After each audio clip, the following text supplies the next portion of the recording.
Happy, right, there's a couple coming in a minute. Good morning, just to remind everyone where we are in the process and the plan for today.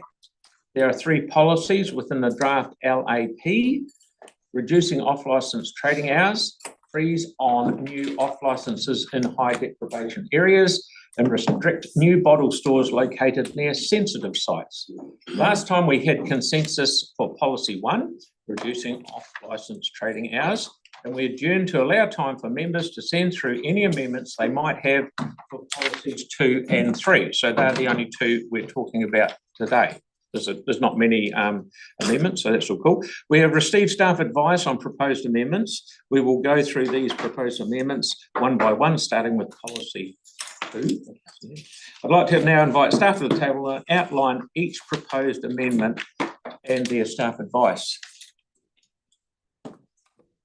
Just a question of staff, and you don't have to answer me straight away. If we really got our act together, we could adopt this today. You wouldn't lose any sleep? Potentially. Okay, we'll see how we go. So what would be the any downside of doing that today, or any risk in doing that today?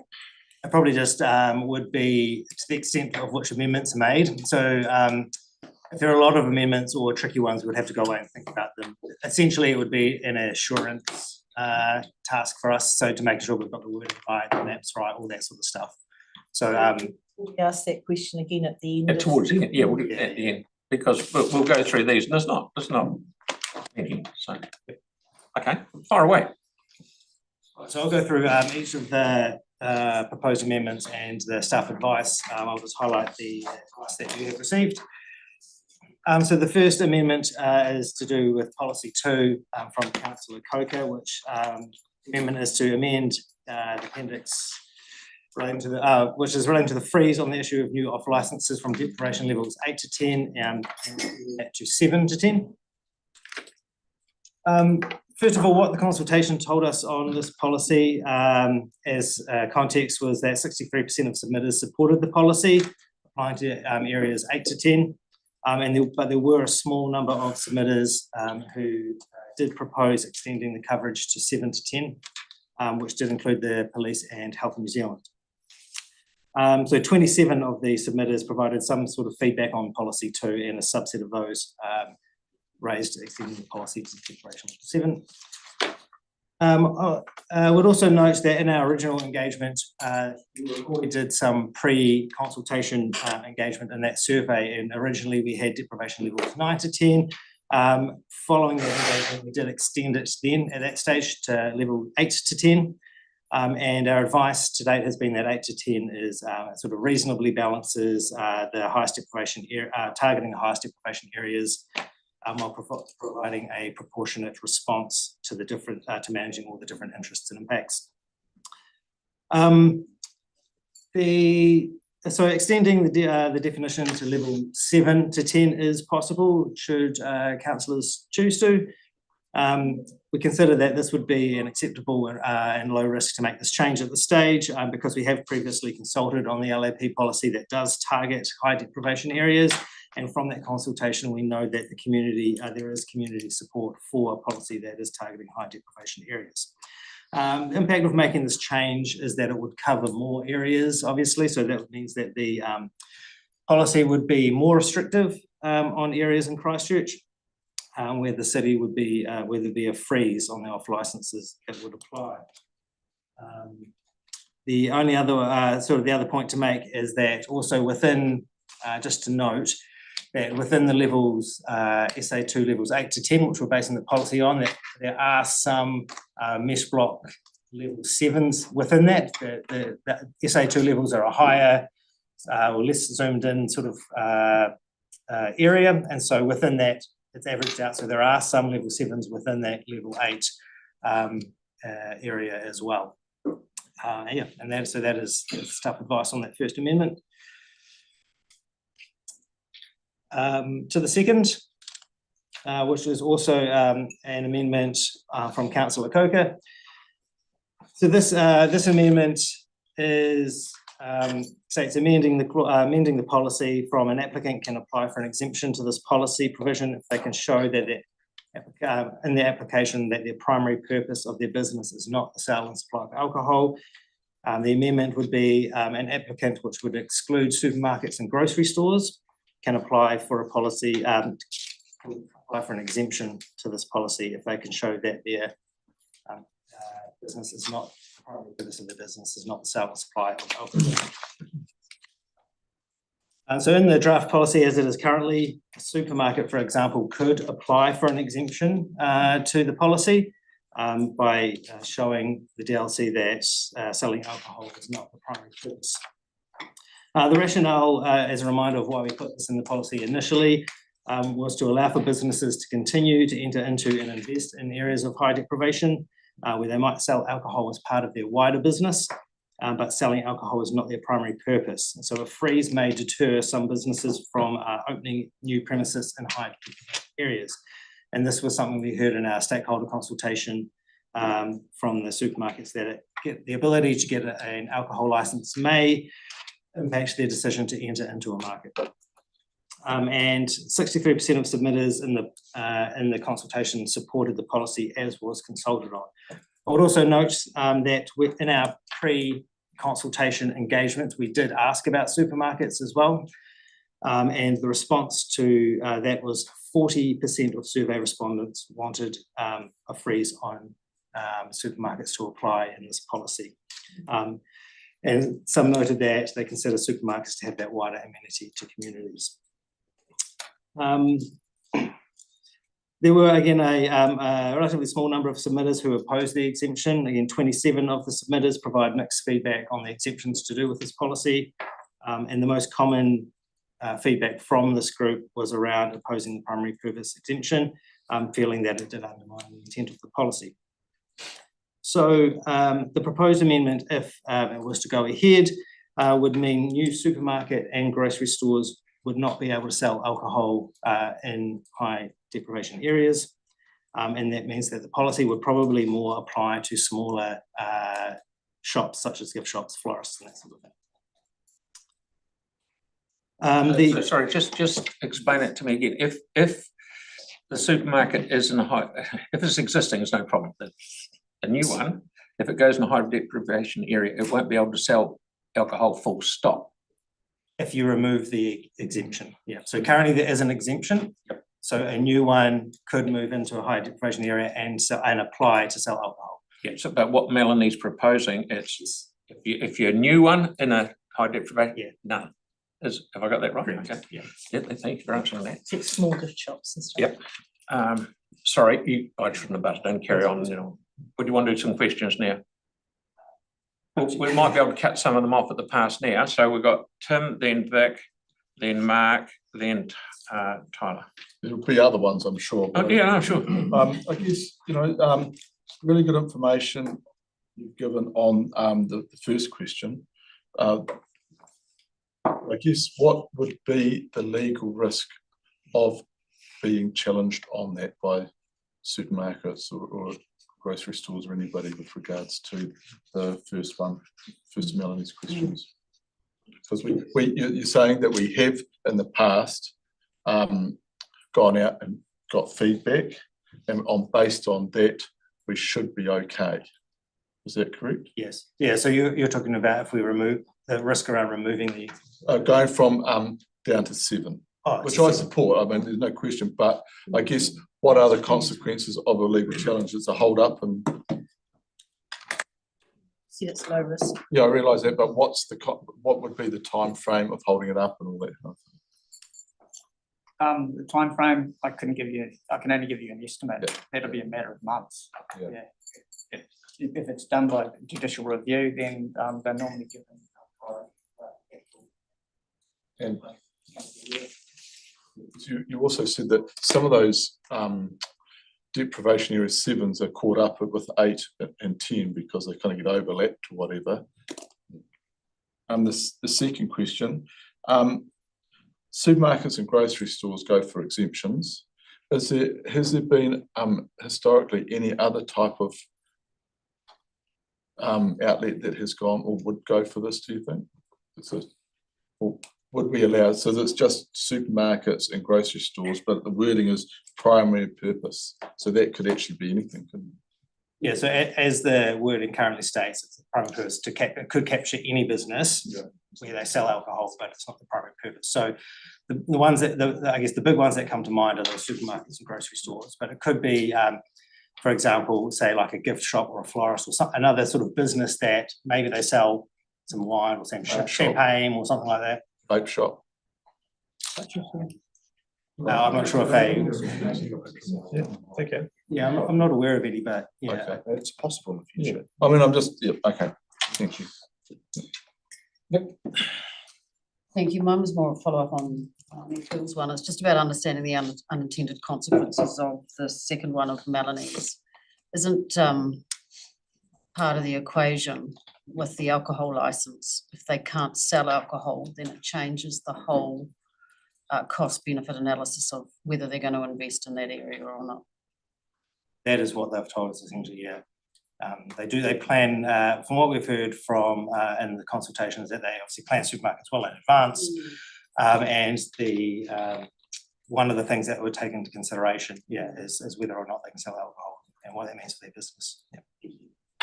Good. Mark, please. Kind of along the same lines in regards to the risk of that second amendment. Is that likely to be problematic for us? The risk around excluding supermarkets. Yeah. Other councils do it, yeah, so it is something that is within LAPs that they should sort of be somewhat familiar. Isla, then Celeste. Two quick ones. The first one is, how do you define the primary purpose? Does there need to be a number surrounding it? For example, an 80-20 split in general business and then alcohol? Yeah, we haven't defined it. We haven't gone into that level of detail. That's something that we think like would leave to the DLC on a case-by-case basis to make that call. It would be quite different for different types of businesses, I guess. And so, yeah, it is on the applicant to make the case and show like some evidence to show that is the case though. Okay. Yeah. And what are dairies defined as? Would they work under the grocery store? If you're worried about dairies selling alcohol, they're not allowed under the Act already. So, yeah. That's awesome. Someone popped down to the dairy. Yeah, I was just wondering. I mean, vape stores can go in there, so I was just wondering. That's great. Outside the dairy. Celeste. This one. For an area that is going through a period of process of regeneration, and we're looking sort of pivot with the business model, like we could use the hot pools as an example, where they might want to look at in the license part of their business. Would that then potentially risk that as part of that primary feature? Because they would then be in the high deprivation area that's covered because they're outside of the mall. So as it is currently, they're not covered by an area of high deprivation. Yeah. So if it was extended though to 7 to 10, I think it would be. So that would be covered. Would that be counted as an on license? Yeah. So are you talking about? Hot pools, at the hot pools. Oh, selling, oh yeah, Yeah. so on the venue would be an on license, sorry, yeah. Okay. So it wouldn't be particular. Yeah, it was only if alcohol to be sold to take away. All good? Celeste? That's good, thank you. Lynn? Yeah, so my question about that is that I do support the amendment being secondary as well, except the consequences for somewhere like New Brighton and possibly Littleton, it's only got one supermarket, am I right there? Is there any way that we can reword it to exempt them from the exemption? So that So do you mean from the exemption that we currently have, like the current? no, from the amendment exemption. So if we want to say, well, you know, supermarkets don't get an automatic exemption on the primary purpose clause, that would just allow a new supermarket in New Brighton, which would be no competition there for the one that exists. Can you suggest any way that we could bring that in citywide, but not in New Brighton or Littleton, perhaps? Is that just too tricky? Yeah, it does start to complicate things. Yeah. I think, I mean, I might have to figure out legally what that might mean, but from a policy point of view, it does get tricky, sort of carving out Yeah. and carve outs within exemptions and that sort of thing. Is there any way that you could, once the policy's signed off, that you can actually amend it later on as well? If there were areas that became troublesome or you wanted to bring in further restrictions in a particular area, you could consult and amend the policy? So a couple of things on that. I think there needs to be good justification. So there needs to be a good and clear justification for applying policies different to any sort of areas. So that would be the first thing you'd probably have to establish. The policy has to get reviewed within 6 years, anytime within 6 years, which, you know, we could always review the policy and consider those at that time.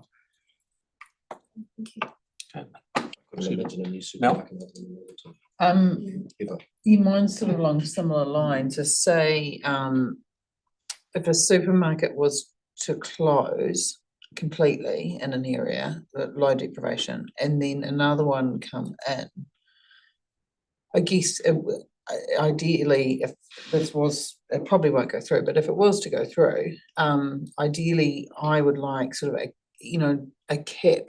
Like if there's already a supermarket existing that can sell alcohol, for instance, now in a low deprivation area, if that was to shut, would another one be able to come in and replace it, even though it's a new license? Is there a way to do that? So it's sort of like a cap, but not a sinking. Yeah, you mean, and with your amendment? Yeah. So it means that we're not getting in two supermarkets, but you're keeping the one that's already there, but potentially a new trader in the future, like a whole new business. Yeah, so if it was a straight someone else purchasing the supermarket, that would be fine. But if the one closed and opened up still within the area but somewhere else, is that's the sort of scenario you're talking about? Yeah, I think yeah.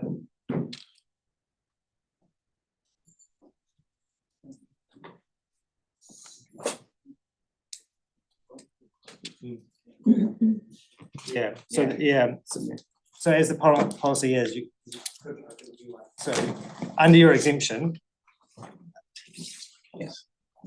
yeah, it'd be done on a case-by-case basis. So I don't think we would want to put into the policy a specific sort of cap as another level of something that might complicate it. But would the DLC have any discretion then if there was now no supermarket near Brighton and a new one wanted to come in? There wouldn't be an ability for them to have a discretion about that? Yes, so the DLC can always use their discretion on any application. Right. Yeah, so that if someone did want to open a supermarket and in an area that didn't have one and made a really good case for that, that is something that the DLC could consider in their. So they could override our policy, you're saying? Yes. It's a policy, it's not a firm. So let's give this. It's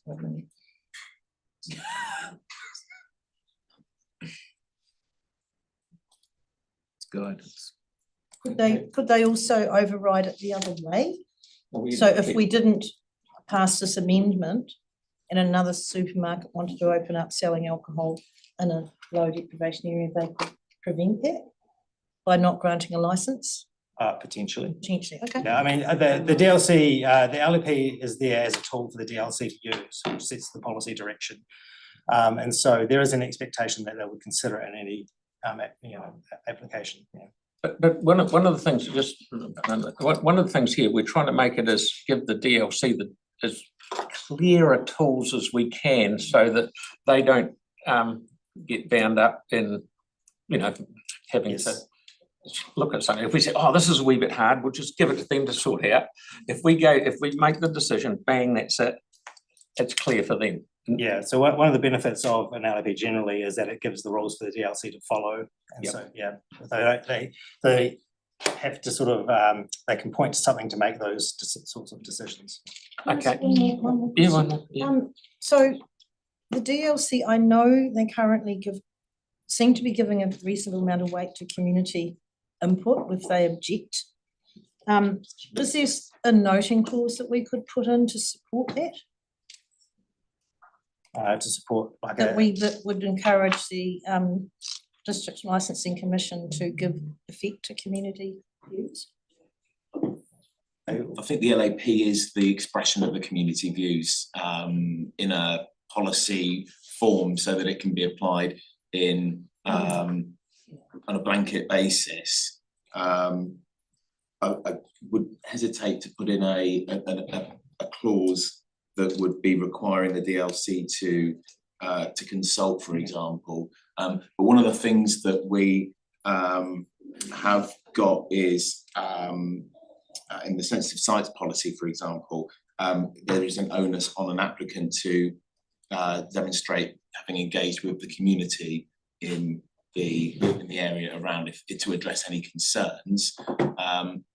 That's not to do with that high deprivation, but that is a way that if it was an area that was near a sensitive site, then there would be the requirement for the DLC to see whether the community had been engaged with in the way that's required by the policy. Okay, thank you.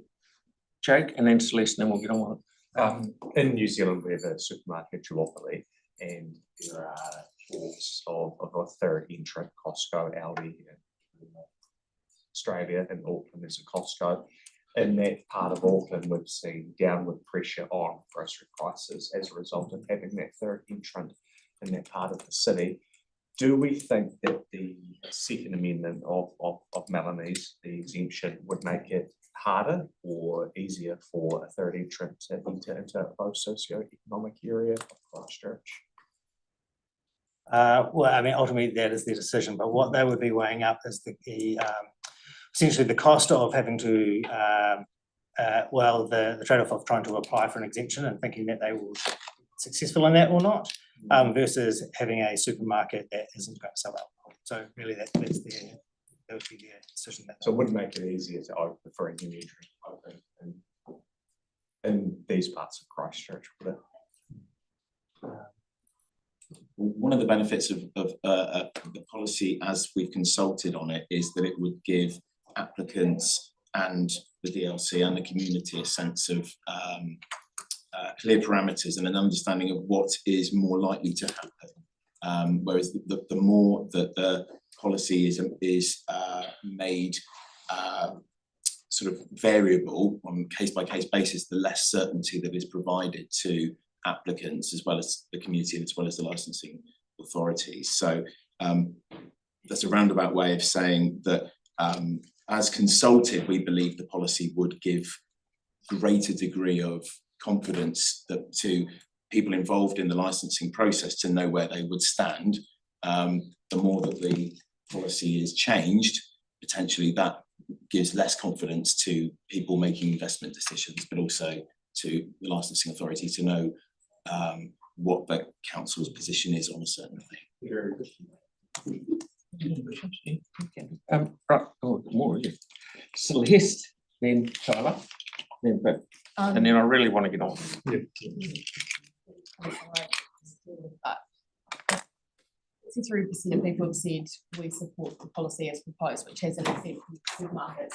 And then we put a noting provision in, suggest that in some situations we might have encouraged a different view. That would then be a bit of a confusing process because we've already been given direction through consultation and then we're giving a different direction through the noting provision. I'm a bit confused about how that would be from a process point of view.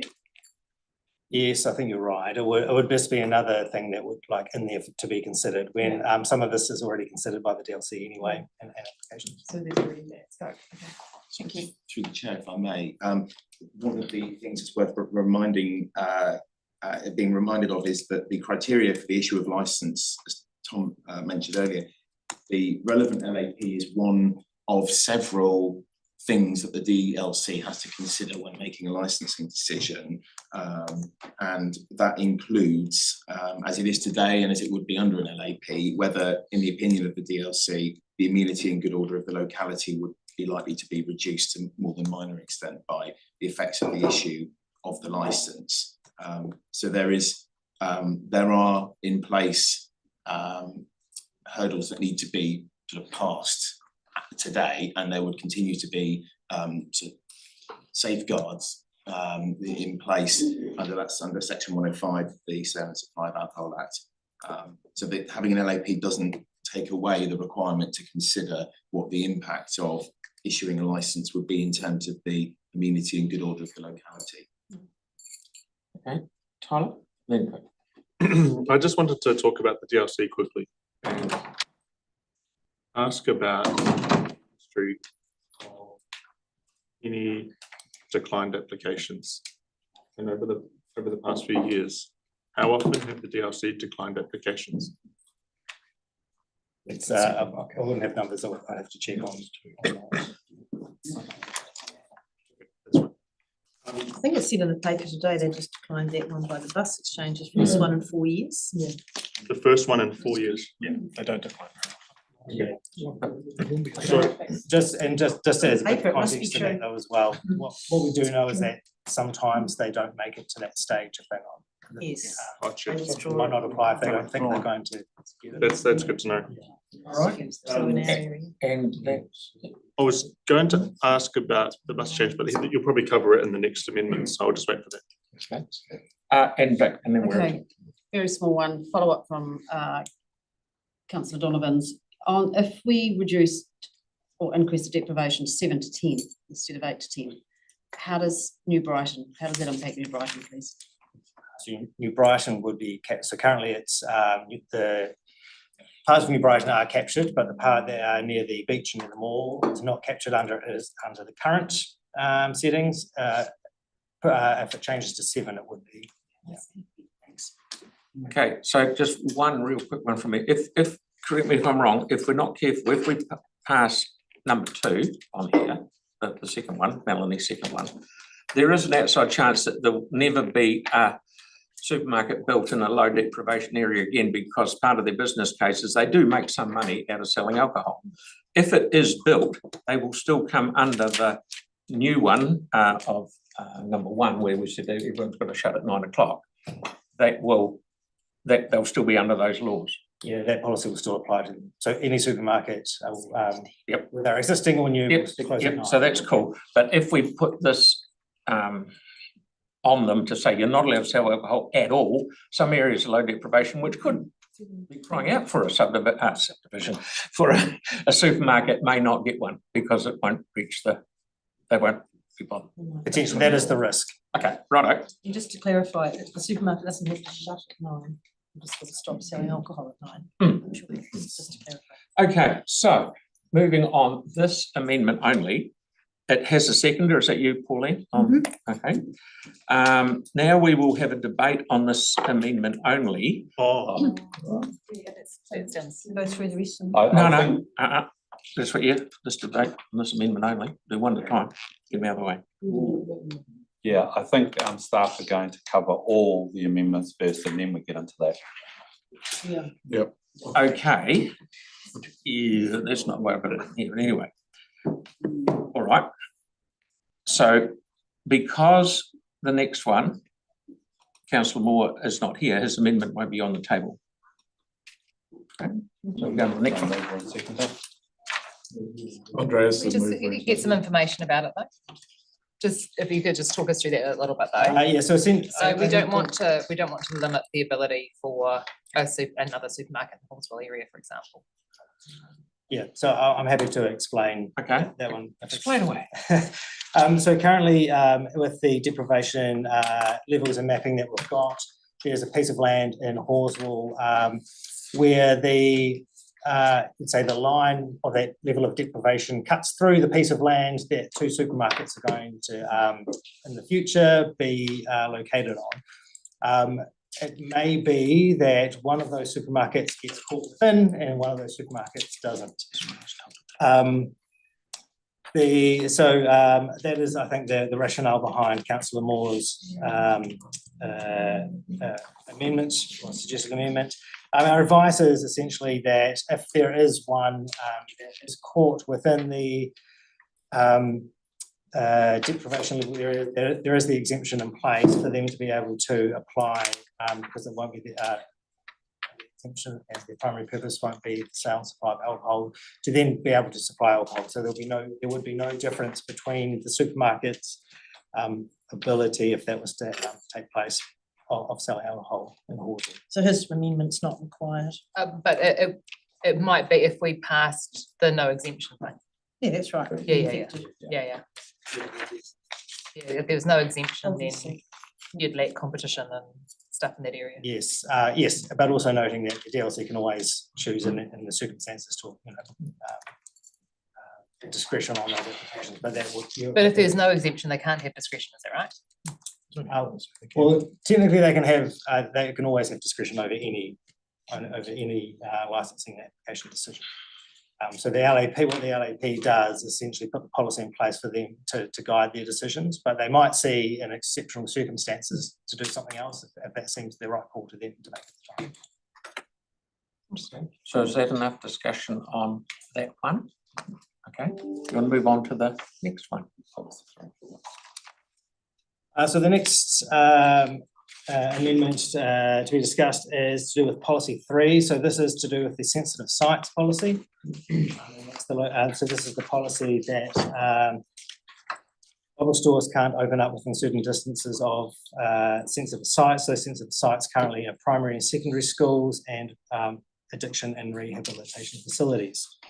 The amendment is from Councillor Hunt, who asked that the bus interchange, the Riccarton Bus Lounge, the City Mission and the Christchurch Youth Hub be added as sensitive sites. So our advice on this one, again, just for context to note the support from the community, either 63 to 64% of the community on the various different settings supported the settings as we consulted on them. But the council can choose to extend the definition of sensitive sites to other types of facilities. But there are some risks associated with expanding the definition of sensitive sites to facilities that we didn't consult on or that weren't raised in response to the consultation on the policy. So specifically about the locations that have been raised in this amendment, we consider that the bus interchange is a site that could be added to the list of sensitive sites should councillors wish to. As there is some justification for adding it. It was raised by the police and a small number of other submitters in the consultation process. We know that there are some public safety and disorder issues associated with that site, and also it does have a sort of a specific and unique function in the city that is open for a long time and does have a high daily footfall, serving a broad demographic of people, including young people as well. Just to note on the bus interchange one though, currently for policy 3, there is an exclusion for the city centre zone, and that is the zone, that smaller zone within, that starts at sort of Victoria Street, down Oxford Terrace, around to sort of the cathedral and bus interchange.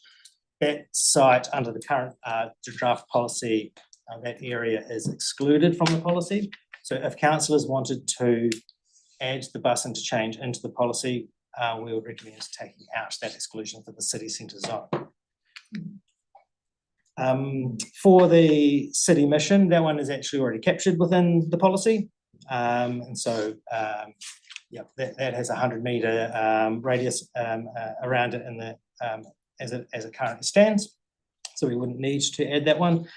And then in regards to the Riccarton Bus Lounge and the Christchurch Youth Hub, adding these as sensitive sites, as they weren't consulted on and faced by any submitters in the consultation, this would have risk around adding them into the review. So our recommendation is not to add those two. So it's you're happy with the interchange? The city mission's already there, and the other two not a good walk. That's right. Okay, so we got, have you finished on that one? Yes. Yeah. Tyler, then Vic, then Pauline. Thanks for that, guys. It's great advice. You did say in the earlier workshops and meetings that we had that we could broaden the restrictions or sensitive sites to add to that in a more broader language. So for example, if we were to say extend the sensitive site restrictions to include major public transport hubs, would that encompass something that's broad enough to be able to understand? So you're looking at Eastgate, the button to change in. It's possible. So the way that we have looked at sensitive sites usually is to do it sort of by a category rather than a site. So, you know, to say secondary schools rather than Catchmere High School or Project Force High School, something like that. So we prefer to use categories. I think there is probably a slight catch with that one, or something we'd have to look into, is how we would have to really think about how we define something like that. Because would we include every sort of stop outside every mall in the city in that, or would it only be one or two? That's something we'd probably have to go and think about. Which can't be done today, obviously. Not today. Okay. And I wanted to ask about the CCZ. And so, just for public's knowledge, the CCZ, as you said, excludes those provisions that we put in the rest of the suburban areas. And is the argument from some submitters saying that if we did include those restrictions with those liquor stores off licenses within the central city, it would actually decrease the vibrancy of the city? Was that one of the arguments that was said? Of the CCZ, yeah. Well, originally we had the CCZ area in there when staff originally proposed having taverns and nightclubs as part of the policy as well. And so the CCZ exclusion, so as you know, councillors decided to make it only apply to bottle stores. And so the CCZ exclusion zone, I guess you could say less intended, but we kept it anyway and consulted on it. So the idea is that, if you have the CCZ exclusion in place, what that means is that if there is a site within that area, a bottle store can open up near it. If you take the CCZ exemption exclusion out of the policy and just have it apply like it does everywhere else, that means the policy would apply, and so a bottle store would not be able to open up near something that is a sensitive site. So there is a decision, I guess, for councillors to decide whether that bottle store is adding anything to that sort of city centre area. That's that's going to bring me to my last ones. Was if are there currently any amendments to remove the CCZ from the LAP? Yes. Councillor Coker has one. Nice smell. The next one. Yeah. Okay, great. And I would like to remove the bus lounge, regular bus lounge, city mission, and youth harbour sensitive sites, with including the bus interchange as a sensitive site. Victoria. Sorry to lay the point, I'm still a little bit uncertain on the CCZ. So we did not consult on whether it should be removed. We consulted on the fact that there is an exclusion for that CCZ area. So there is you're still within scope to make a decision about whether that area should be excluded or not. Do the police have a view? What's the police's view on that particular issue? The police's view is to remove the exclusion. That's why I proposed it, because of police. The reason that we originally put the exclusion in was because at the very start of the process, we were looking at both bottle stores and on licenses, and people didn't want no new on licenses and bars and things in Central City. But because we're not doing those anymore, we're just doing bottle stores, it doesn't really have a particular impact. It stops people reloading outside bars and things.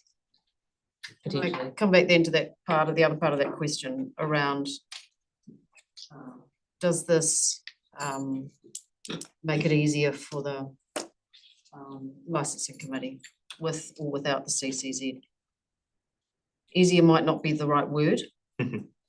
Yeah. So maybe how does removing the CCZ impact the powers and functions and the discretion of the district licensing committee?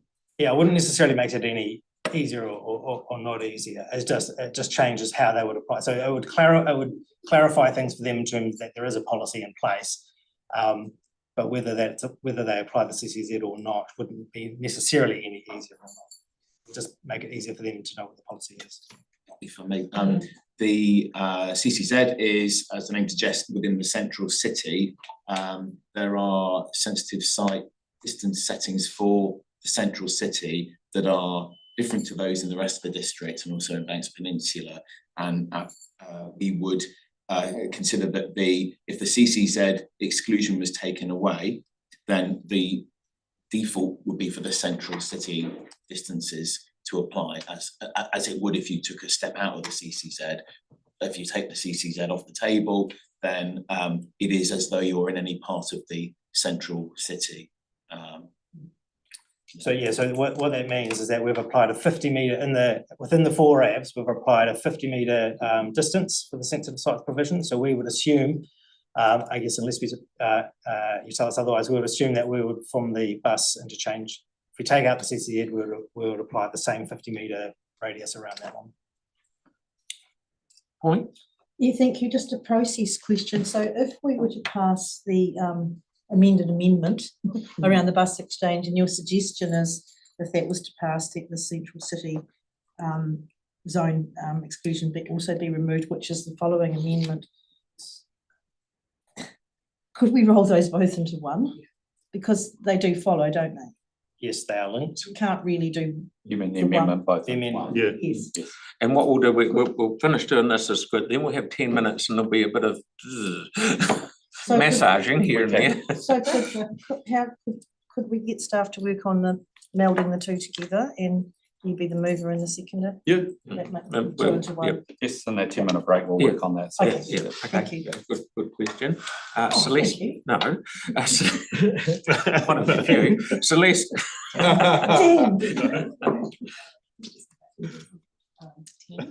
You mentioned, and this picking up on Councillor Henstock's question around where that extends the coverage to, just ask for those maps to be recirculated. But did you say that it would be coverage over the mall? Precinct? If it is extended to 7.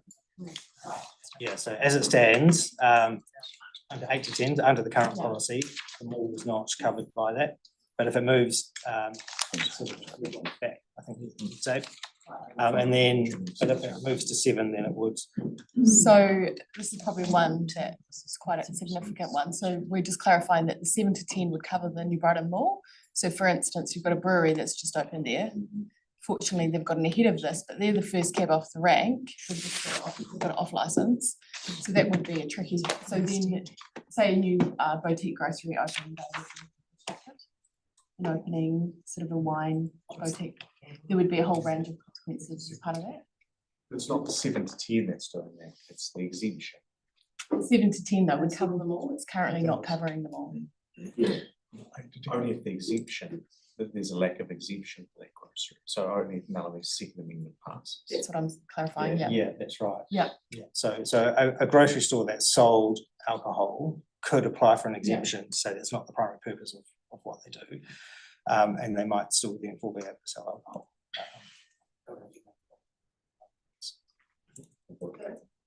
Yeah, brewery couldn't, because it's their primary purpose. Yeah, alcohol's your primary purpose, isn't it?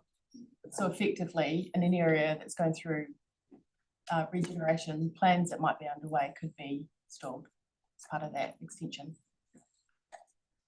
I think You probably need to get that clarified, because that's quite a big impact. So would the DLC be able to use discretion regarding a brewery or a microbrewery or something like that to grant a licence if New Brighton was, if the deprivation zone was extended to 7 and therefore captured New Brighton?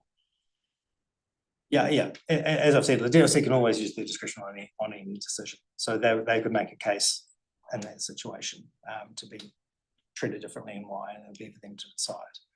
It would bring higher certainty for that person. Yeah.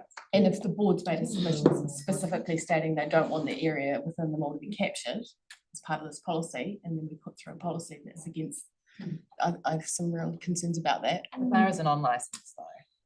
Yeah, but some of them will have off licenses. So you're saying that it would potentially have an impact? I think we need to just get some clarity around that. We're during the break perhaps. Thank you. Mel? No, it's good. Okay. Right, so with what we've just discussed with the brilliant idea that Pauline came up with, does that mean that the next one we'll have a yarn about that and maybe amalgamate them together, but do we move on to the last one, or do you want to generally keep talking about it? Yeah, probably don't need to cover the next, the central city zone. I think we've covered that one. And then the final amendment is to add the University of Canterbury as a sensitive site. So this, we know that this is the only organisation in the consultation that asked to be added as a sensitive site. The short story is that we do think this is possible and that we can do it. That it was raised throughout in the consultation, and they did put forward some evidence to sort of back up their case. They're in an area where other similar sort of settings apply, so it wouldn't. Yeah. Essentially, the other thing to note is that when we're talking about the University of Canterbury, we're talking about the Ireland and Dovedale campus parts of the university and not any other branches. Just to be clear. Does that need to be spelled out on the? We'll put that in the policy. Yeah, we'll define that in the definition. So they asked. Yeah, that's the advice. Right. Is there any questions of that? Just on going back to New Brighton. So I know you're saying if we start carve outs, it's tricky, but could we carve out New Brighton? From the Deprivation areas. deprivation number. The mall. We went to 7 or New Brighton Mall. Sorry. Well, I think we'd be reluctant to, only because we need a really clear rule that applies across to everyone. So one of the things, we might have mentioned this before, is that when we draw lines, people always want us to draw those lines elsewhere, and it becomes really hard so it's really important that we have quite a clear rule and a principle that sits behind it. And when we start chipping away at that, it does open us up for other people to say, I think this area, I think that, draw the line somewhere else. Okay, so that's basically, so my question is to Mel as the mover, would you consider changing that from deprivation 7 to a 250 metre buffer zone? That would help New Brighton? I would have to look at the maps on that one. Still might. Yeah, it's close. So would you want to get advice on that? We've got those maps, don't we? Yeah, we could. But they, So not the 500 metre, just bring it down to But 250? the principle comes back to the supermarket primary purpose is to sell food, not alcohol, so therefore they would be. No, but she's talking about bottle stores in New Brighton. as, A range of unintended consequences in an area like New Brighton, Because if we move the deprivation area to 7, New Brighton's captured. If it stays at 8, it's not. And then it allows more from. So Leicester's wanting development Within in the New range Brighton. from 7 to 10. So You've got private investors coming into the mall, just changing the goalpost for the last minute and something we haven't. So I just thought So you're that wanting bottle using the stores. buffer It's zone not just might bottle stores, overcome it could that have- problem, because we can't. So Okay. should we get Policy advice on draft that? Yeah, we can in the 10 minutes. Yeah. So we've still got 3 questions. Got Jake. So if the exemption remains, but not for sell booze if it's not their primary purpose, in the eventuality that the 7 to 10 passes, how would, in that specific example, a brew bar that's primary purpose is a on license that maybe sells a few. We're not just talking about brew bars, though, we're talking about a range of. But I just want to use the brew bars as a specific example, because at the moment, this only limits botlos, and it's bottle stores essentially, right? So in the instance where you have a brew bar that's an on license primarily, that is a small off license business selling a flag and a beer on the side or whatever, would that be captured or would that be exempt because it's not primary purpose? So selling alcohol is their primary purpose, but not off license.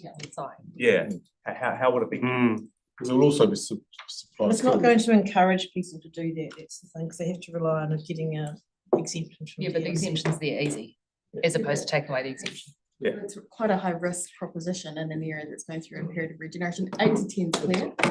7 to 10 is extending into an area that we haven't consulted on or doesn't support. But it's only bottle stores. It is only bottle stores.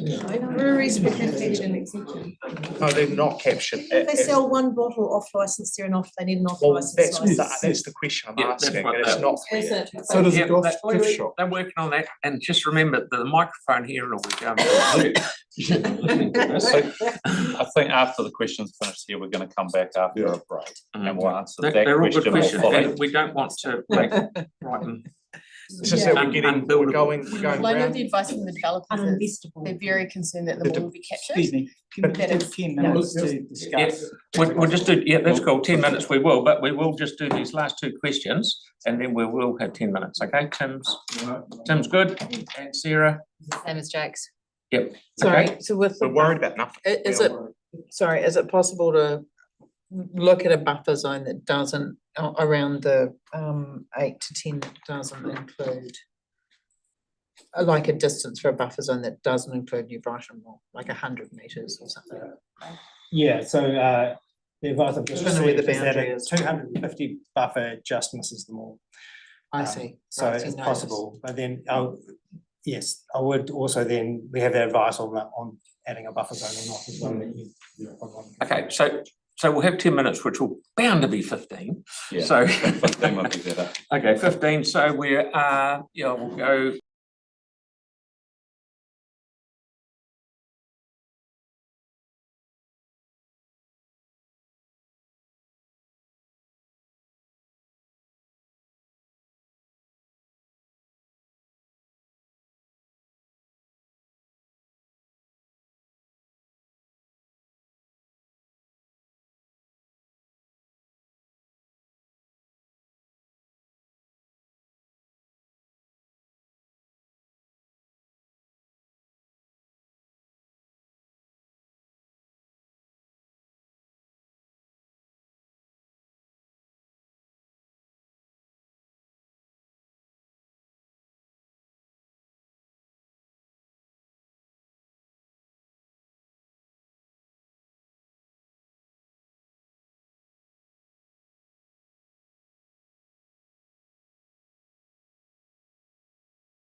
Thank you very much.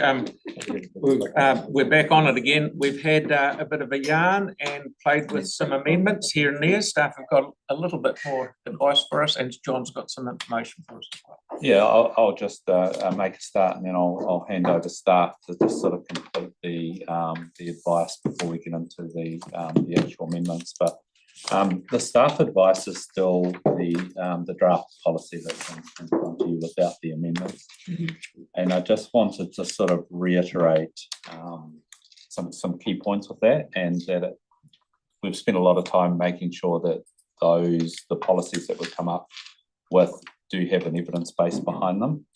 And I just also wanted to make the point that we have to start somewhere. This is the first LAP. There will be opportunities to further enhance LAPs as we go along, but it is starting somewhere today, and those policies can be revisited. Now, I thought it might be quite useful in terms of the amendment of the most contention is around the deprivation areas, and I thought it might be useful for staff to give some further information on that aspect. Bear with me, we're going to go on a bit of a technical journey. So the deprivation index is produced by the University of Otago, and it's produced from census information to the Stats NZ geographies. So geographies are essentially areas that Stats NZ create, and the city is made up of a number of geographies. Those geographies come at certain scales and levels. So there's three main ones that we really deal with. The first is mesh blocks, which are the smallest of them. So you're probably all familiar with mesh blocks.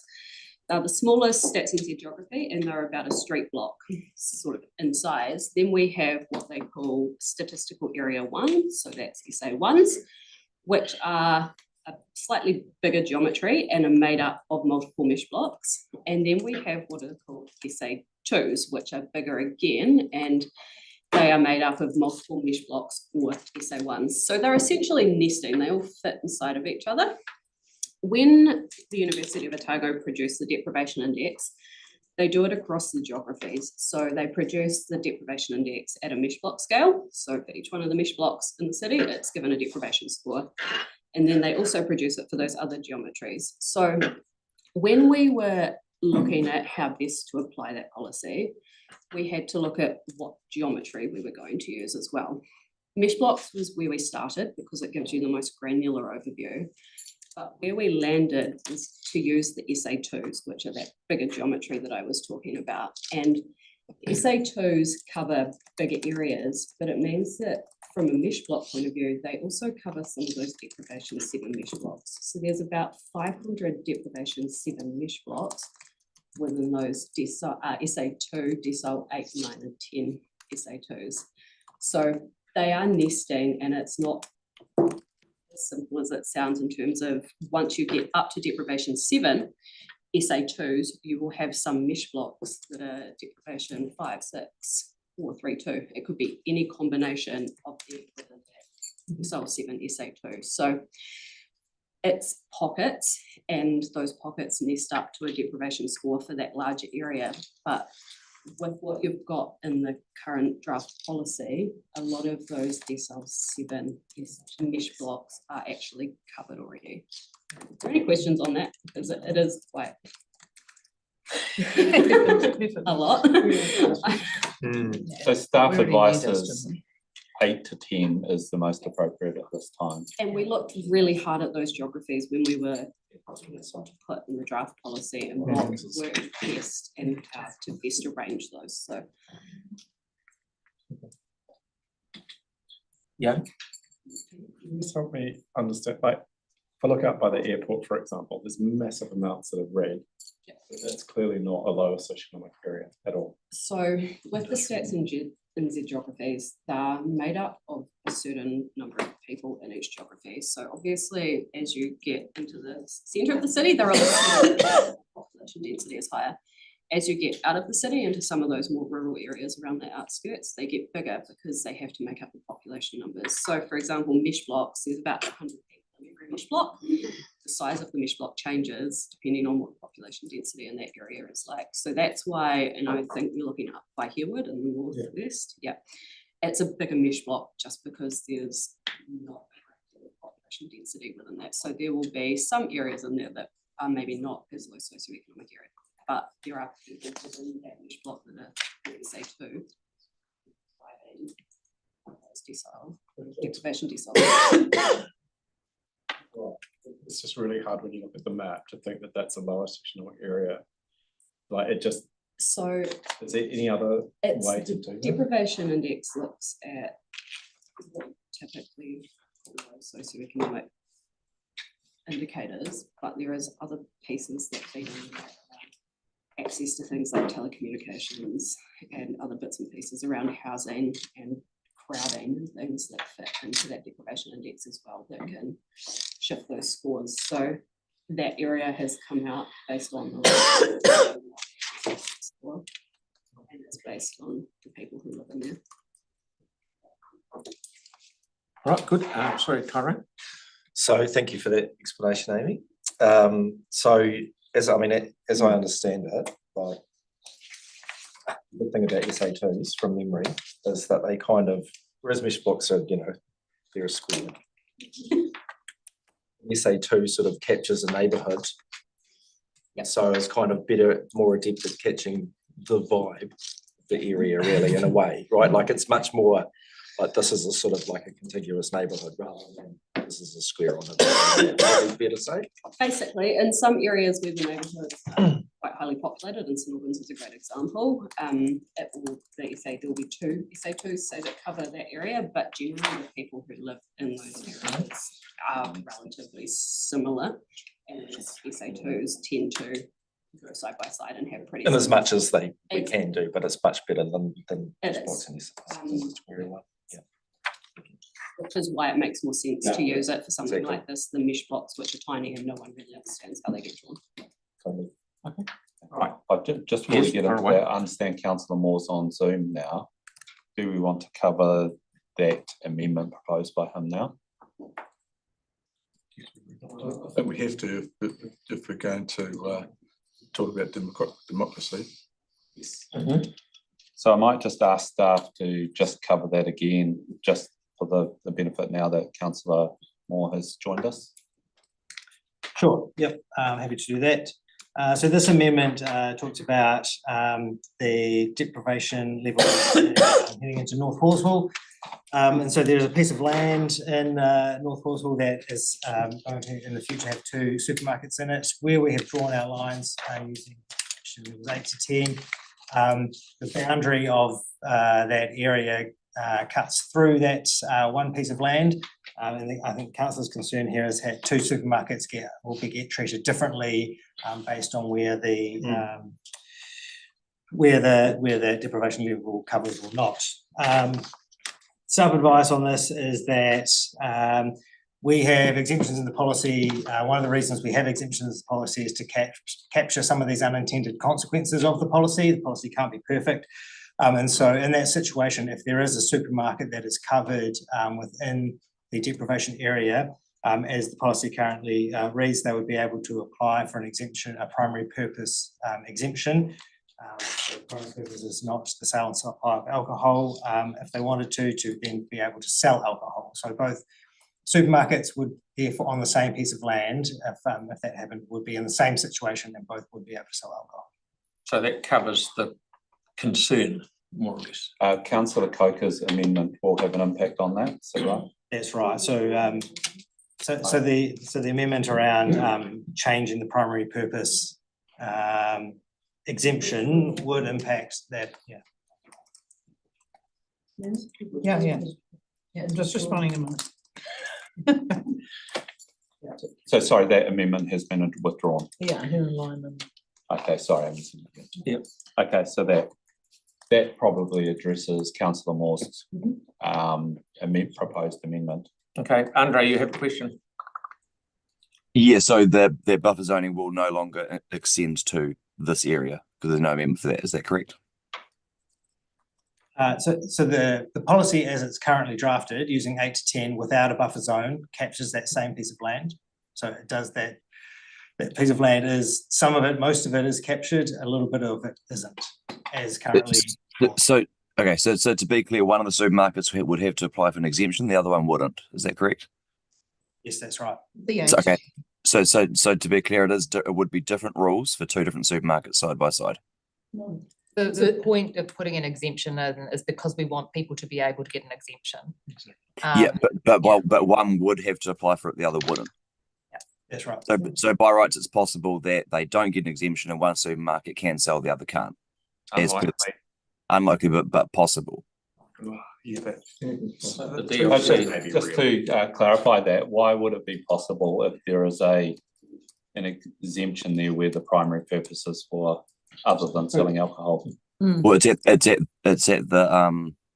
their discretion though. They have to prove it. The supermarket has to prove that selling food is its primary purpose. I think you're worrying unnecessarily. Yeah. Yeah. Well, yeah, there shouldn't be any issue with the amendment, regardless then, but cool, thank you. No. Right. I think we're nearly ready to get another question. Thank you, John. I thank you for starting off very clearly with what the team's view is on the amendments. Can I get some clarity, please, on the one with the university? Is it still the staff's recommendation not to accept that amendment? Staff are comfortable with that amendment, so we would happily make that amendment.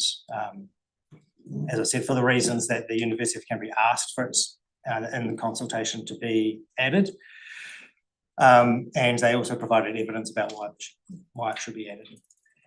So John. Yeah, so we weren't putting it forward as a recommendation. It's not our recommendation, but we've assessed that proposed amendment and we are comfortable with that amendment.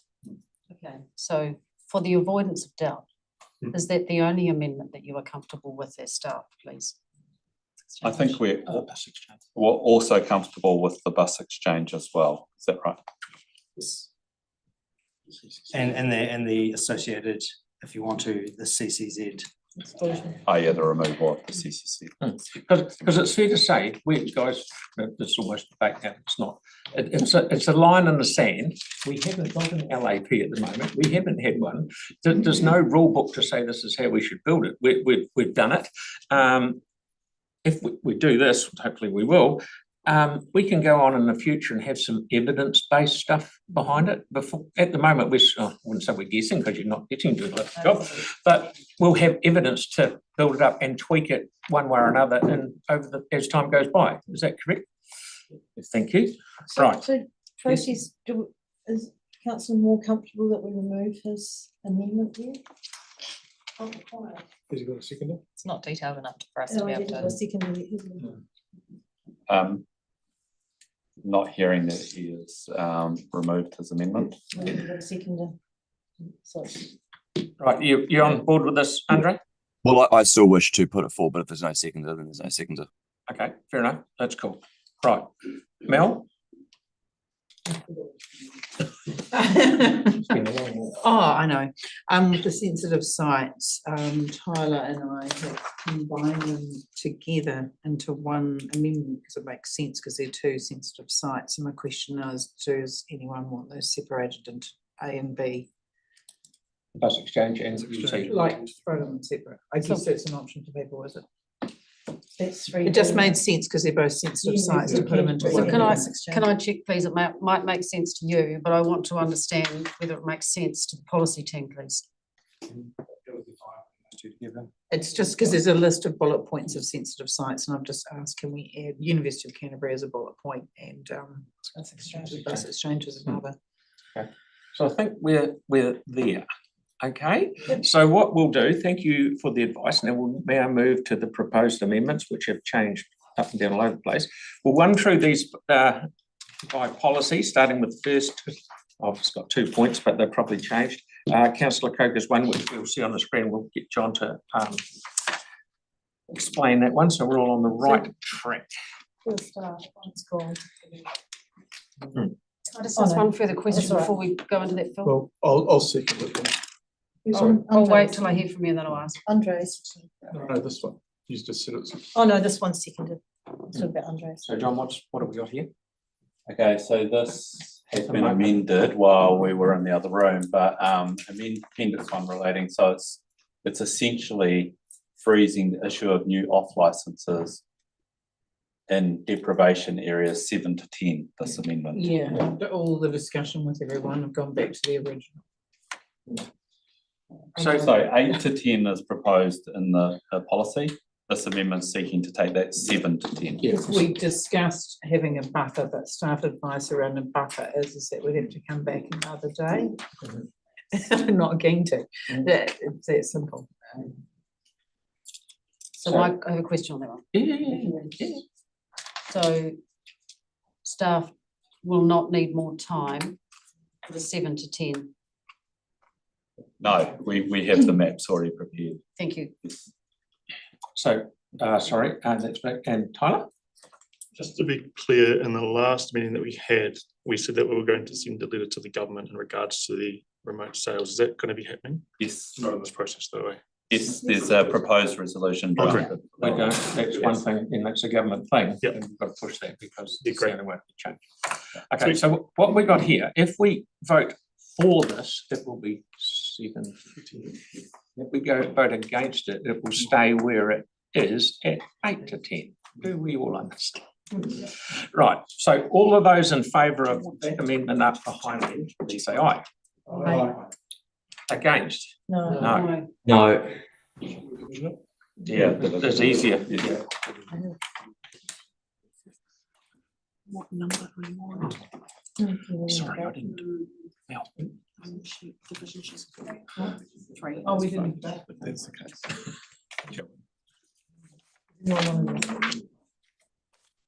Still the same principle. Okay. Right, yes, please. Councillor Templeton, No. Councillor McClellan, No. Councillor McDonald on Zoom, No. Councillor Johansson, No. Councillor Fields, No. Councillor Moore on Zoom, No. Councillor Donovan, No. Councillor Coker, Yes. Councillor Peters, Yes. Villiers, Councillor Scandrett, Yes. Councillor Barber, No. Councillor Henstock, Councillor Harrison Hunt, No. Deputy Mayor. No.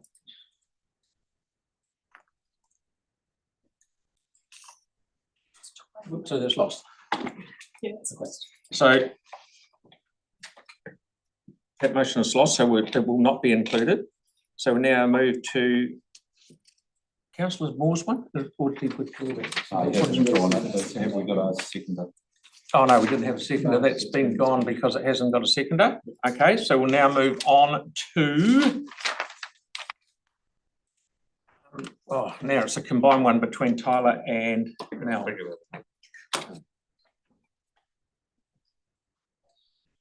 Explanation, everyone. So actually, we had to have 3A if we approve 3B, so they probably should have been the other way around, but doesn't matter. Yeah, but so if you're going to vote for 3B, you need to vote for 3As. So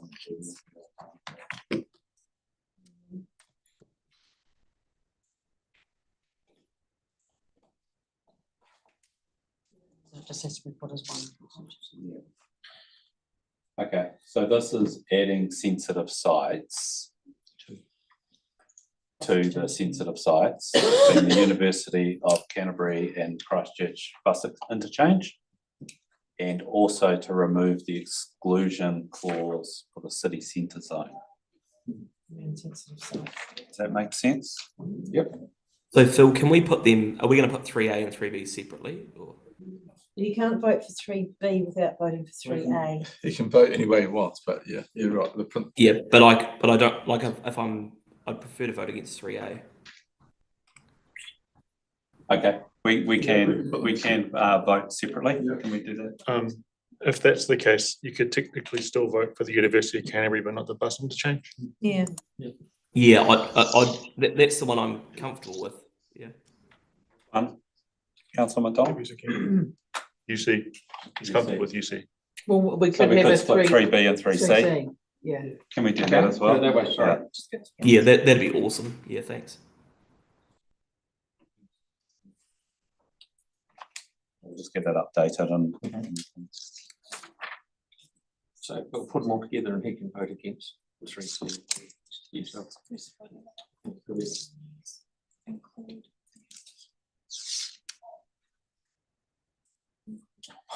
Better, didn't do much.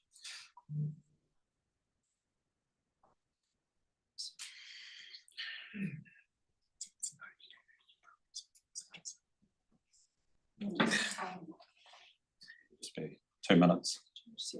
University separate from the buses too. Yeah. Yeah.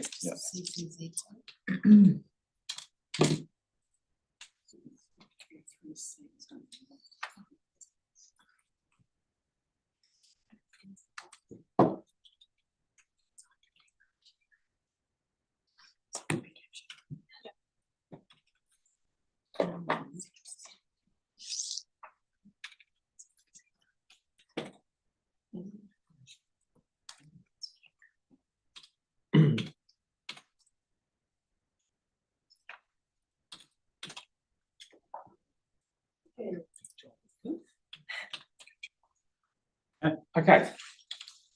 Well, we'll do some debate on this one if anyone wants to. You don't have to. We've talked it to death, righto. So do I want to put those as the whole lot? No, we've done that before. It's going to be separate because Everyone is separate. Yeah, just A, B, and C. 1, 2, 3. Let's just do it. Right, I'll put number 3A first. All of those in favour of 3A? Aye. Against? No. That's carried. Sam. Okay, that's carried. 3B. All those in favour of 3B? Aye. Against? Aye. Carried. 3, sorry, I'm going to look back. Sorry. It was unanimous. Yeah. Yeah. Harrison Hunt first. wasn't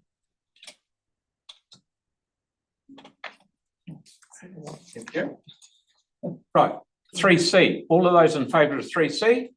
Aye. Against? No. Sam. That's carried. Thank you very much. Sammy. The noes have it. By a whisker. Yeah, go back to sleep. It's a really, really long nose. The way that reception keeps dropping in and out.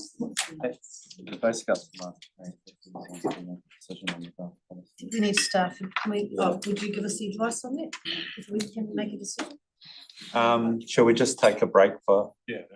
5 minutes? Right, yeah, and staff come back. to us. Just to give some advice whether we can pass the policy today, if councillors are inclined to do so, rather than come back in a separate Give us session. some of our life back in a future date. And it's on the understanding that's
adopt the policy. I'll just run through them quickly just to explain them. So receives the information on the draft local alcohol policy report. As we mentioned before, right to the Minister of Justice outlining its concerns around the lack of restrictions regarding location, timing, and delivery. So it's about remote sales, that one. And adopts the local alcohol policy as it went for consultation with the following amendments. And we just mentioned what you can see there. And then the final delegation is just to delegate to GM strategy, planning and regulatory to make minor corrections and administrative changes. That's just to tidy up anything that needs to be tidied up.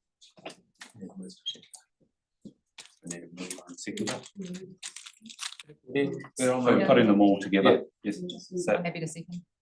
Oh, you don't, yeah. We've got plenty of people on the second, just pick one. I'll move. You got one there. I'll second. Okay, so this just to make sure everyone understands, this is to adopt the final policy. Final local alcohol policy. Awesome. And no one will be more happier than staff who.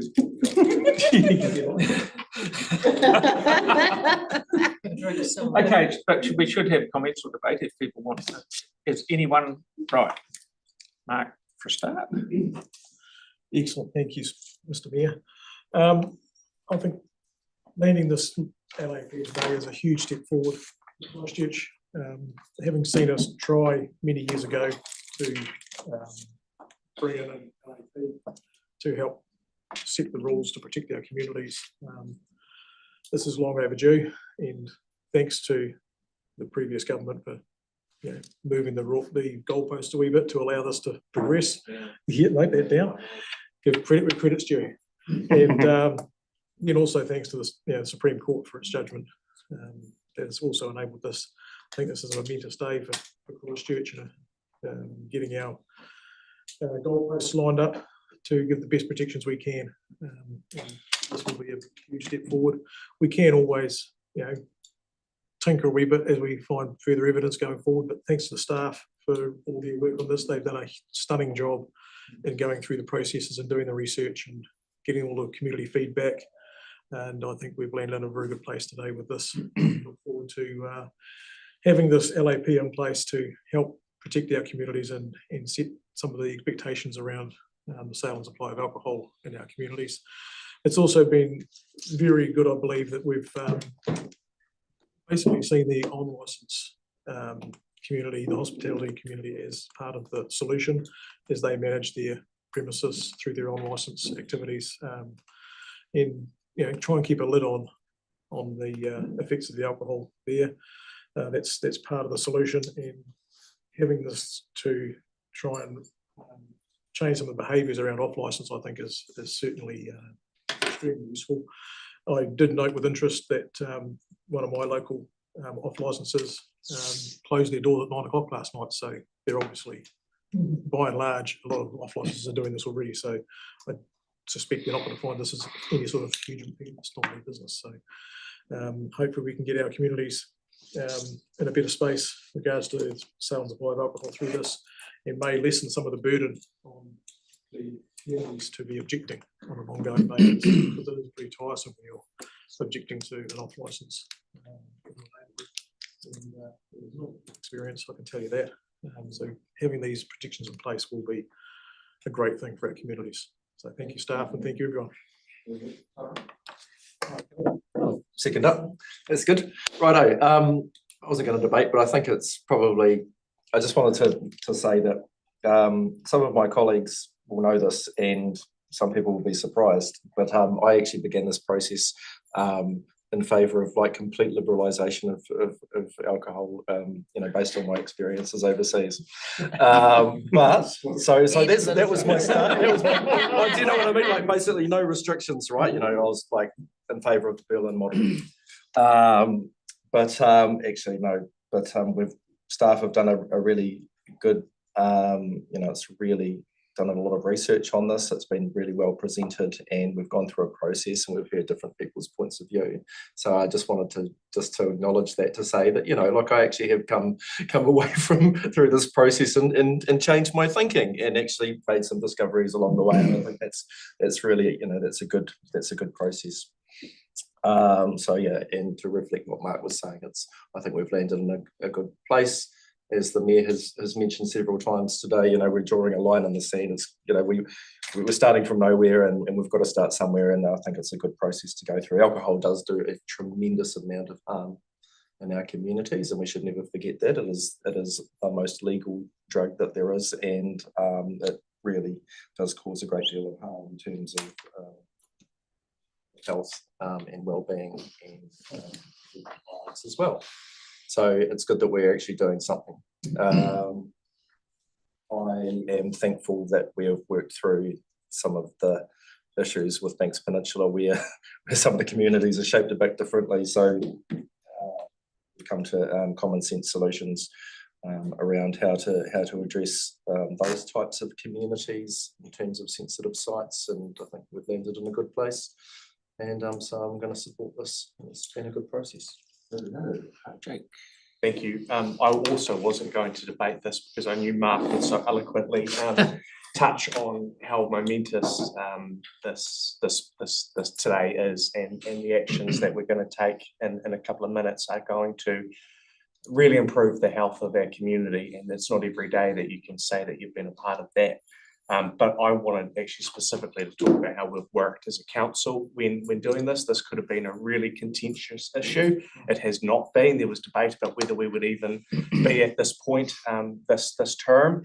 And I think that actually enduring policy does have consensus, and actually getting a LAP in place, and for some it goes too far, and for some it doesn't go far enough, but getting something in place means that it can be tweaked and altered in the future. So it's no small thing, and we've done it as a team and with consensus, which is a good sign for the future.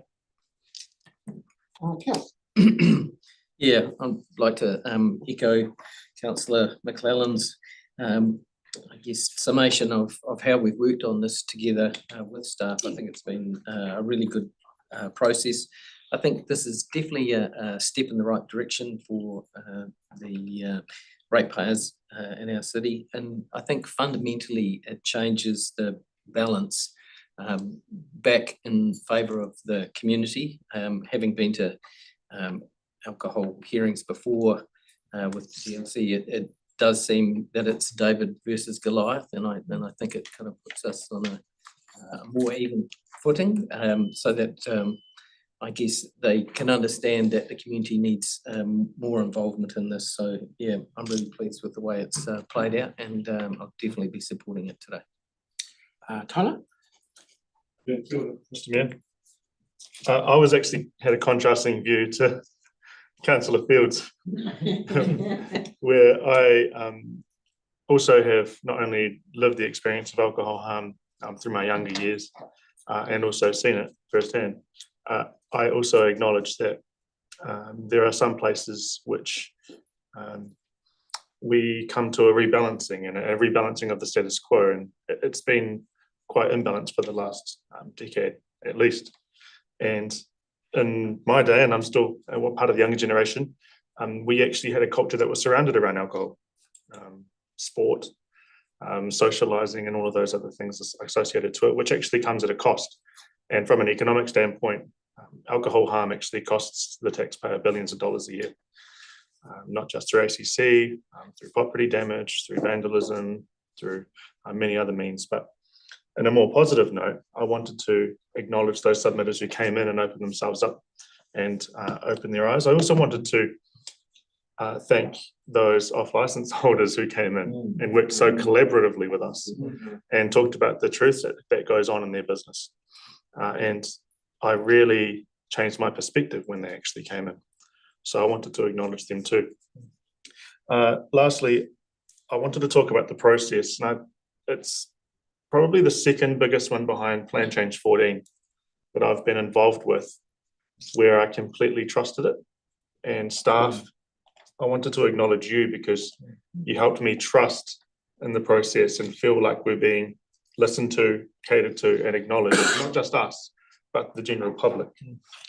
And when we're addressing things like this that Jake was talking about, that could be quite contentious, I think it was beautifully balanced. And I wanted to acknowledge all of the staff that were involved in this today. And that's all I've got to say. In regards to my colleagues, I think we've done a great step ahead, moved forward really well, and we work together really well. So, kia ora. Oh, well, Councillor Harrison Hunt's just actually said what I was going to say, lovely, so I won't talk for long, but I think the process has been great, particularly around that pre-engagement that staff conducted, because when we started this, there was a lot of fear that it was going to be like a real clamp down and maybe close Christchurch City down, and I think that pre-engagement really calmed the waters there, and actually encouraged a lot of people to step up and submit, and I want to thank all the submitters. It was a pretty intense day. We heard all those people come in recounting their stories, particularly around alcohol harm. It would have been nice to have heard some good fun stories about the fun people have had on alcohol, but it was actually totally the other way around. And very sobering, shall we say. And we began this process deliberately in mind with off licences. And I think that was our focus, and I think we've landed in a good place around that. And we do note that there will be a review in 6 years, so there is opportunity to see how this goes and it can be tweaked. And I agree with Councillor McClellan that the way that we've worked through this as a council has been really good. We've compromised and collaborated, and we've arrived at this policy today. So I think I'm really happy with it, and well done. Thank you, Pauline. Tim? Thank you. First of all, I want to thank staff. It is a historic moment, and this is really a good way forward, and it's a really firm way forward. Yes, we will adjust it, I'm sure, in the future, but it's a foundation which is absolutely crucial at the start. So thank you very much for that. When we started this journey, so many principles with regards to those who like a tipple being able to get a tipple, and those areas where perhaps it causes more harm than other areas, we need to protect those individuals. We've heard from the off licence who came here. Without question, I believe that 99.9% of those operators in the off licence, whether they are standalone off licence or supermarkets, are absolutely responsible and do have the best in mind for their communities, without question. But when we talk about principles, I started this journey quite happy with 8 to 10, deprivation 8 area to 10, and I was quite happy with that. Then when deprivation area 7 was asked to be included by some, once I did my homework, I understood. We talked about buffer zones, etc. But the 7 to 10, I was totally behind it. But today, with the arguments of why not 7 and to stay with 8 to 10, has totally undermined my belief in the principles of some of this. I just really am disappointed today, and I will leave it at that because we could have done so much more. But thank you. Thank you, Victoria. Thank you, Mayor Phil. I think most of it's been said by my colleagues, and I'm on the whole comfortable with where we have landed. We've had some really constructive questioning and exploration of the issues with multiple options and views expressed. But that said, the lawyer in me is always uncomfortable with drafting policy on the fly like today, because that goes against the principles of best practice policy making and good governance. I have the utmost respect for our staff, for our policy and our legal teams. Thank you for clearly confirming your advice on the amendments, John, when you were put under cross-examination as such. You've backed this up for the team with comments about evidence basis for the policy, and that we're starting with our first LAP, and there will be further opportunities to visit it later. So I really do appreciate your input. I acknowledge that alcohol harm is a really complex matter, and there's broader issues at play, such as addiction and mental health, the lack of support services. There's a whole heap of things in the mix there. And the alcohol policy won't solve the broader societal issues at play, but it's a really good start today. I'm also cautious about drafting policy for the lowest common denominator because it has the potential to result in multiple unintended consequences. So I thank staff for talking us through the unintended consequences that I'm reasonably comfortable with where we landed in that regard. We're at a really critical time in our city with great momentum, and I think that we have struck a balance that we can all live with. So thank you very much. Andre? Thank you. Yeah, I support definitely most of this. Something I'm still not comfortable with is a 9 p.m. cutoff. I think it will come with some severe unintended consequences. We don't want to see supermarkets start closing earlier. We don't want new delivery services popping up overnight. I think something like a 10 p.m. would have been a more sensible compromise. And it's a significant enough part of the policy. It just doesn't make me so comfortable with the policy itself. But I hope I'm wrong. It doesn't come with those unintended consequences. Thank you. Thank you, mate. Celeste? I think most of what needs to be said has been said, but I just sort of want to acknowledge, as other people have done, the work of staff. I think it's been a huge amount of work, and I think the explanation they've provided on our questions has been incredibly clear and concise, and I just want to sort of acknowledge how excellent they are at explaining things in such simple layperson's terms. So I want to acknowledge my colleagues. I think by and large it's been quite a positive process, and I feel like we've all pivoted and listened and learned along the way, and a lot of that's due to the deputations we've heard and the staff advice, and I think that's reflects a good process. And I just want to speak also to where we're heading as a city. I think we've landed on a good outcome because we've come up with a really pragmatic, sensible approach that doesn't go too far. I think we can build on this, and that's important.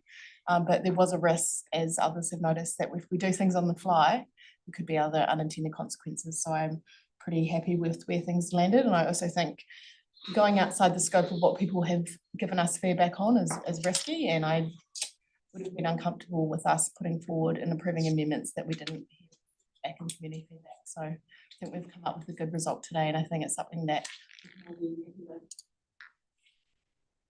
Thank you, Sam. Yeah, thank you. I was deeply skeptical of this at the very beginning and was someone that be no surprise that was pushing back on actually doing it before the election. But I'm quite comfortable with where we've got to. I think if you've got Hospitality New Zealand and the Bottle-O's basically in agreement in terms of the way forward on this stuff, then you've got effectively good policy buy-in from what are considered key stakeholders. I think probably the only thing that worries me is that look, I think this is really well intentioned and it will lead to some benefit, but we are kidding ourselves if we think this is a solution when you've got online delivery agents who can literally circumvent the rules across Christchurch because of central government legislation. So, I think this is a step in the right direction, but we really do need to see that move from central government to make this policy meaningful, but would certainly support it today. I think if we can just note when we go to vote, just for consistency, around 3A and 3C for me against, but then I'll just vote for the rest of it. Thanks. Okay, Sarah, do you want to? Right, just kind of said everything. No one said anything against. Yeah, I'm happy to support this today. I was hoping that we could do the ones to address alcohol harm. I totally acknowledge the comments of Councillor McDonald. This isn't going to solve everything in any way, but I actually take offence to the concept of doing these things on the fly. We presented this several weeks ago, and the amendments that I put through were in response mainly to New Zealand Police and to Health New Zealand. And I thought from a lot of the submitters that we heard from, I thought it made a lot of sense. And we heard from different people during their submission process to those that were involved in the pre-consultation period, because now people could give their personal stories and things like that. And staff said the deprivation 7 to 10 was an acceptable risk for us to take. So I would have preferred to have gone with that, even though I recognise the issues that may have potentially been in some areas. However, I think the thing I've had the most trouble with through this whole process was the amendment that I took out in the end, knowing it wouldn't be supported around supermarkets.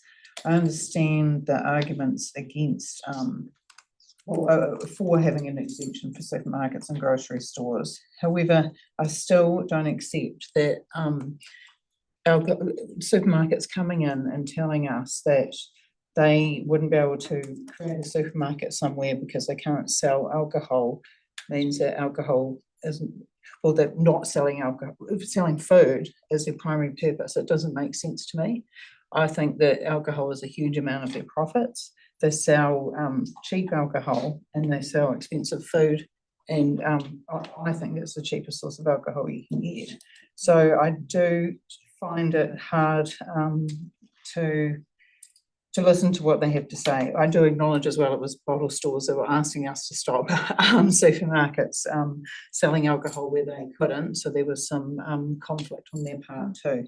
But that's probably, but otherwise I'm very happy with the sensitive sites that we've put in. I think it makes complete sense. It was great the university came in, and I like the bus exchange and taking out the central city zone. It makes complete sense. Again, the police agreed to that, so I was pleased that they came to tell us. So yeah, thanks for us all working together. We've done it very well, so thanks. It does feel weird not being the only person not to speak, so I will. I mean, everyone has spoken kind of in favour, and it was very brief. I mean, really pleased to get to this point. I know that many of us were gutted when we had to stop the last process due to it just, you know, not being able to progress any further due to the law at the time. Really good to get to this stage. Agree with Councillor Coker on the comments around things being on the fly. You know, this has been a good process. We've had lots of really, really good information, and we had canvassed those issues in previous workshops and sessions. And so I think that nothing's been on the fly here today. The whole point of being able to put up amendments is to make changes based on community feedback. And that's just kind of how that process works. Looking forward to review and having more information about how it's worked in a few years' time. Thanks to staff and everyone else involved and getting it to this point. Thanks. Yeah, Yanni. Yeah, I won't reiterate all the comments that have been made, but I have to say, really impressed with the debate around the table. Most of the points that I would make have been made. I do want to acknowledge staff too, because in the middle of this, having the extraordinary situation of having to relocate to Fendalton Library to have our meetings as well, has also put an additional burden on our staff. So thank you to the admin team.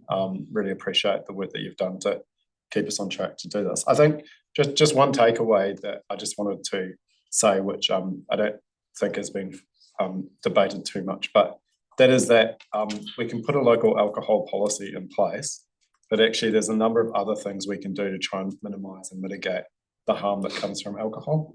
And that includes things like looking at, for example, the way we deal with community safety in our neighbourhoods, because that is a thing that people have been really anxious about. And we heard some of the submissions coming through this process around other things, for example, that we can invest in or that we can facilitate as a city to try and make our city safer for all.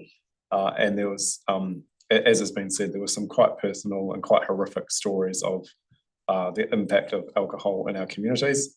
But the LAP is just one tool that we have available to deal with that. There are other things that we can do, for example, in terms of investing in the well-being around places like the bus exchange, places like the university, looking at events, etc., looking at safety officers or staffing levels to support safety action plans or initiatives. So I just wanted to acknowledge that while this is a positive in terms of getting an LAP in place, there's also still a responsibility, I think, on our behalf to continuously look at those other measures that can make a difference and help people feel safer in our communities and in our city, which I think we do need to continue to consider.